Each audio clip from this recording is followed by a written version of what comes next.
Yo tout le monde, aujourd'hui on se retrouve pour une nouvelle vidéo qui ne passe pas trop. Enfin, j'en ferai un à la fin de la vidéo, mais c'est juste une présentation d'un logiciel que j'ai découvert récemment.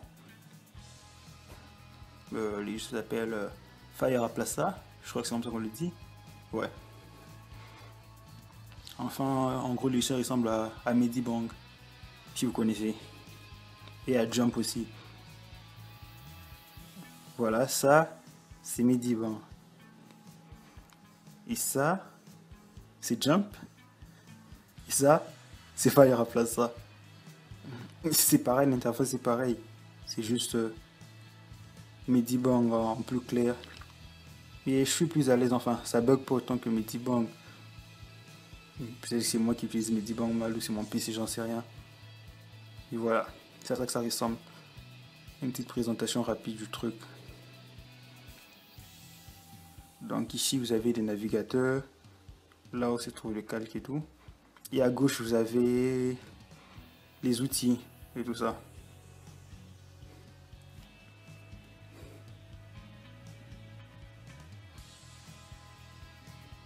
Donc voilà. Donc on commence, on crée un calque, on crée un nouveau document. De base le logiciel il est quoi? Il est en anglais je crois. Il faut toujours changer la langue dans les options. Donc voilà.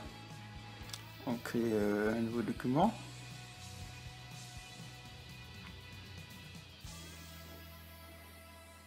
Le calque de base il est transparent comme vous voyez, mais vous pouvez toujours changer si vous préférez qu'il soit blanc par exemple. Voilà. Donc passons aux brushes. Les brushes ils sont pratiquement pareils que ceux qu'il y a sur Medibang. Il y a peut-être deux ou trois qu'il n'y a pas sur Medibang. Mais bon, il y a vraiment beaucoup de brushes comparé à Pentoolside. Il y a beaucoup de brushes. En plus, je pense que vous pouvez télécharger d'autres brushes supplémentaires. Donc là, on a le pain.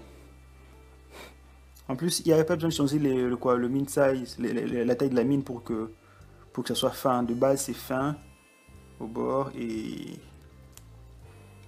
au centre, c'est plus. Non, au début, c'est fin et au centre, c'est plus marqué. Enfin, ça donne un effet de dynamisme, quoi.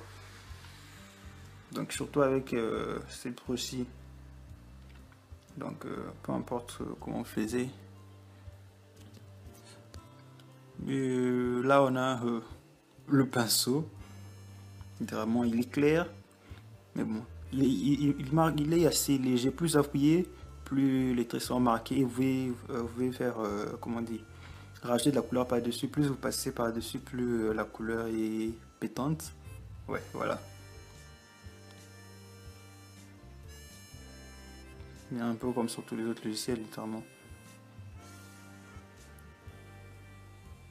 Ça fait plusieurs couches. Après, on a la gomme. Bah, il y a l'outil gomme où il suffit juste de tourner votre stylet. Si vous avez cette option, en retenant votre stylet, la gomme ça passe automatiquement à la gomme et tout. On a celui-ci où les bords, c'est des bords qui sont colorés, mais les centres ils restent blancs. Il n'est pas transparent, il reste blanc. Ça peut aider pour faire certaines textures et tout. Par exemple, des câbles, des lacets ou certaines choses.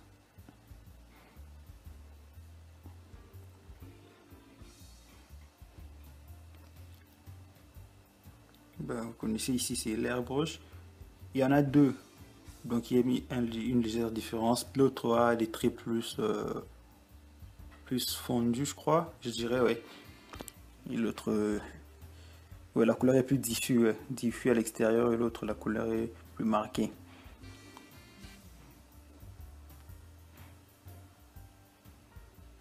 Ça se voit dans la forme de la broche et tout. Et ça, vous avez l'aquarelle. Et le watercolor. Ouais, le watercolor. C'est bon, surtout ça fait, comment dire, les couleurs en bas influencent les couleurs que vous ajoutez au-dessus. Ça fait une sorte de mélange, mais bon, c'est pas fameux.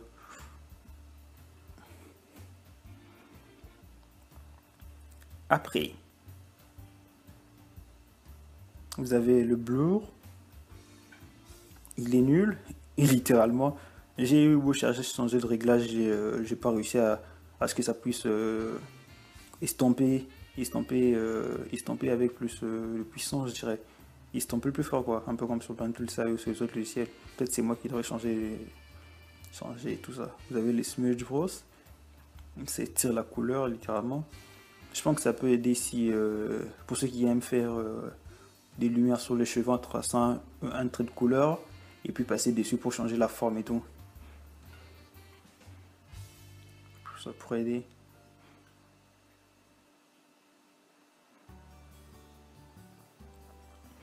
Ça, c'est juste littéralement, c'est la broche du logiciel. Ça représente le logo du logiciel. Ça peut aider pour faire certaines textures et tout. Enfin, c'est pas top pour dessiner. En plus, vous pouvez changer l'espacement. C'est pratiquement pareil pour tous les points. Changer l'espace entre les objets, les rapprocher et les éloigner. Garder la couleur de base. Changer si la rotation suit en fonction, la rotation suit vos mouvements sur les stylos ou s'ils doivent rester droits. Comme là, toutes les têtes sont les visages sont droits. Si vous activez la rotation, là, plus quand vous tournez les stylets, les visages tournent aussi.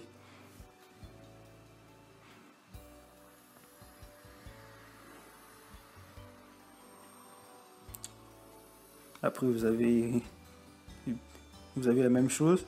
Ça ressemble à l'outil masque sur Photoshop. Donc, c'est comme si vous effacez pour faire apparaître ce qu'il y avait en dessous.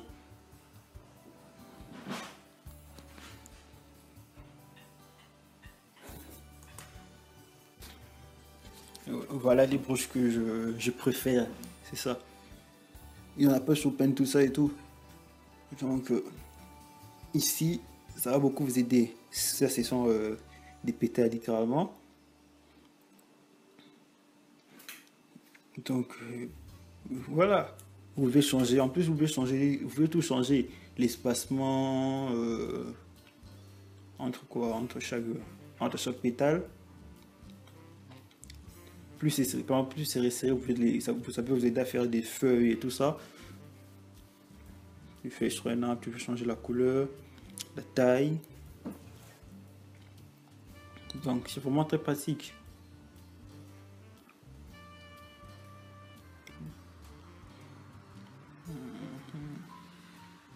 Et tout.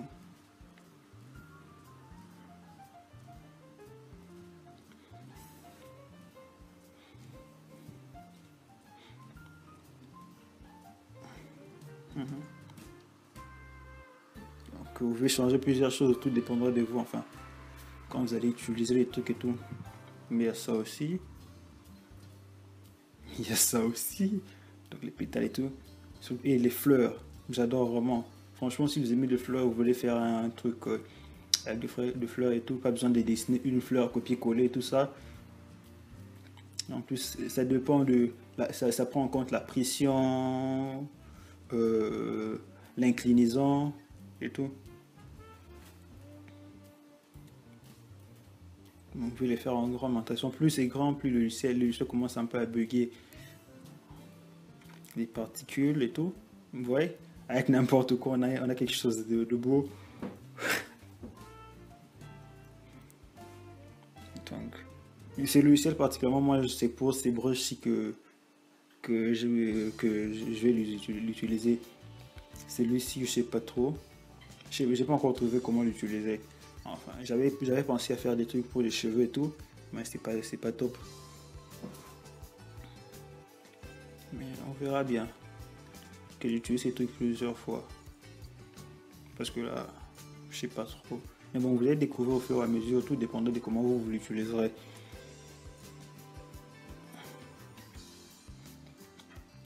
Donc, un nouveau calque. On a les étoiles. Il y a trois différents types d'étoiles. Il y a les étoiles fins, comme ceci le premier. Les étoiles un peu gras, je dirais oui.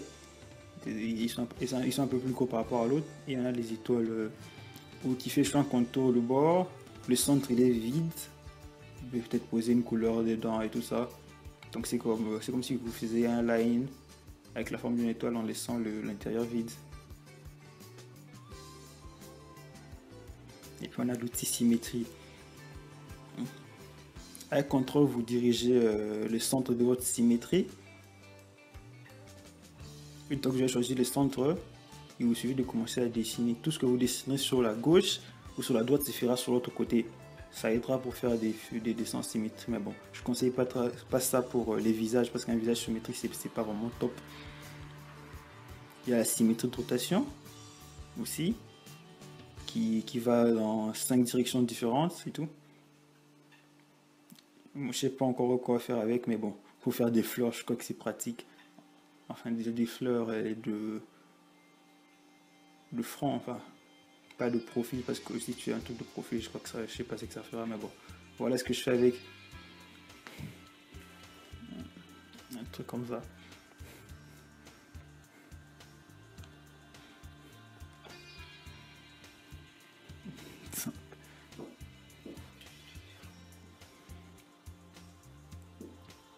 Après, on a ces trucs qui sont, je sais pas, j'ai des sortes des épines et tout, des pics, je sais pas, ça ressemble plus à, comment on appelle ça, la couronne d'épines des Jésus, un truc du genre, ça peut faire des épines. On a la symétrie de rotation, mais qui est un peu différente vu que au lieu de 5, elle va dans les 5 côtés, mais elle crée 10 lines littéralement, voilà, 10 lines qui se rencontrent.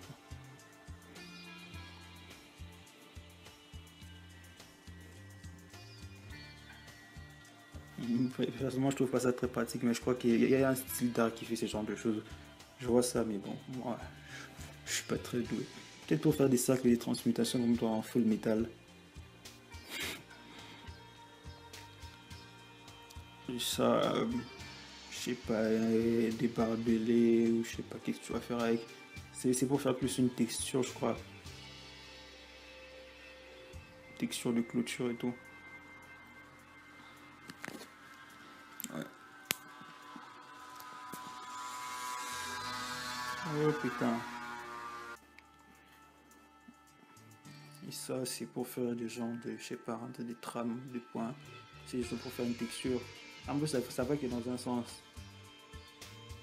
Tu veux pas faire ce que tu veux, tu peux retourner, tu peux faire des cercles avec et tout.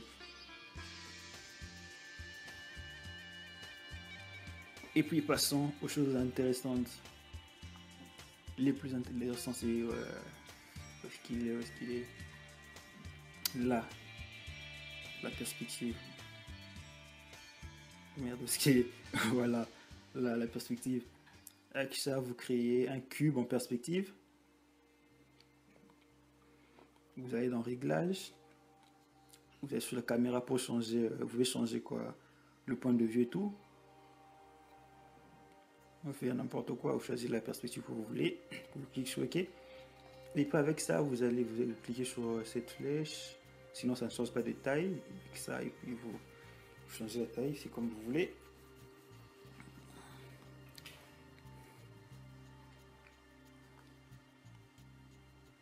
Là, je crois que je vais passer en accéléré pour que ça aille plus vite. Après ça, vous créez un calque dessus.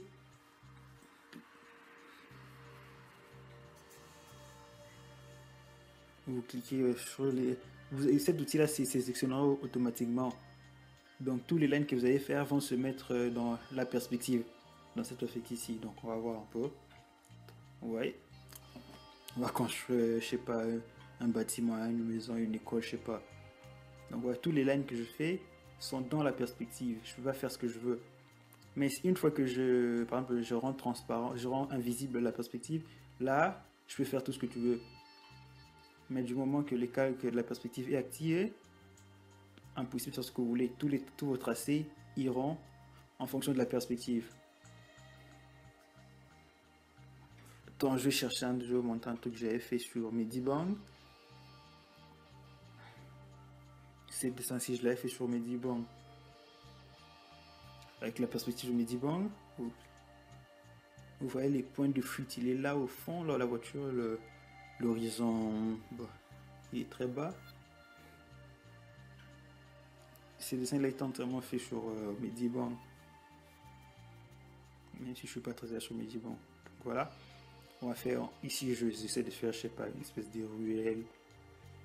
On n'a pas une rue littéralement avec des gros bâtiments, c'est du vide, c'est pas très beau, mais on voit un peu ce que vous pouvez faire avec les outils de perspective. Et là on va passer à un dessin normal, donc je dessine un homme, un petit test de dessin sur le truc.